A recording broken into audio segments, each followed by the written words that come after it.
দর্শক, আমাদের চ্যানেলে আপনাদেরকে আবারও স্বাগতম জানাচ্ছি। প্রিয় দর্শক, আজকে আমি আপনাদের সাথে একটি গুরুত্বপূর্ণ বিষয় নিয়ে আলোচনা করতে এসেছি। প্রিয় দর্শক, আজকে কথা বলবো বাংলাদেশের সবচেয়ে বেশি আলোচিত বিষয় রাসেলস ভাইপার। প্রিয় দর্শক, এই সাপটি বাংলাদেশের প্রায় 25টি জেলায় ছড়িয়ে পড়েছে, যার বৈজ্ঞানিক নাম হচ্ছে টেবিয়া রাসেলি। এই সাপটি বাংলাদেশে বিলুপ্ত প্রায় প্রাণীগুলোর মধ্যে একটি, কিন্তু সাম্প্রতিক সময়ে এই সাপটির প্রাদুর্ভাব ভয়াবহ আকারে বেড়ে গিয়েছে। বর্তমানে বাংলাদেশে 25টির বেশি জেলায় এই সাপের প্রাদুর্ভাব বেড়ে গিয়েছে।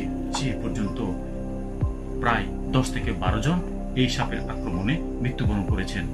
এই সাপের দংশনে 2 ঘন্টার মধ্যে ভ্যাকসিন না নিলে রোগীর নিশ্চিত মৃত্যু। বিশেষজ্ঞরা বলছেন, ভ্যাকসিন নিলেও রোগী বাঁচানো প্রায় অসম্ভব। রাসেলস ভাইপার বিশেষ করে মেঘনার অববাহিকা এবং মেঘনার তীরবর্তী চরগুলোতে বেশি দেখা যায়। বাংলাদেশ ছাড়া এই সাপ আর কোন কোন দেশে বসবাস করে? উইকিপিডিয়ার মাধ্যমে আমরা জানতে পেরেছি, বাংলাদেশ ছাড়াও এশিয়ার সাবকন্টিনেন্ট দেশগুলো যেমন ইন্ডিয়া, পাকিস্তান, শ্রীলঙ্কা, নেপাল এবং বাংলাদেশ, এই দেশগুলোতে বেশিরভাগ জায়গায় এই সাপগুলো দেখা যাচ্ছে। উইকিপিডিয়ার মাধ্যমে আমরা জানতে পেরেছি, এই সাপটিকে বিশেষ করে ইন্ডিয়ার টপ মোস্ট বিষধর সাপ 4টির মধ্যে রাখা হয়েছে এবং এটি বিশ্বের দ্বিতীয় বিষধর সাপ। এই রাসেলস ভাইপার সাপটি অন্যান্য সাপের মতো নয়, এর ক্যারেক্টারিস্টিক্স কিছুটা ভিন্ন। অন্যান্য সাপ মানুষ দেখলে পালিয়ে যায়, কিন্তু রাসেলস ভাইপার মানুষ দেখলে তেড়ে আসে। রাসেলস ভাইপার 1 সেকেন্ডের 60 ভাগেরও কম সময়ই মানুষকে দংশন করতে পারে। এটি একসাথে 30 থেকে 70টিরও বেশি বাচ্চা দেয়। বিশেষজ্ঞদের মতে ইকোসিস্টেমের ভারসাম্যহীনতার কারণেই রাসেলস ভাইপারের মতো বিষধর সাপের প্রাদুর্ভাব বাড়ছে।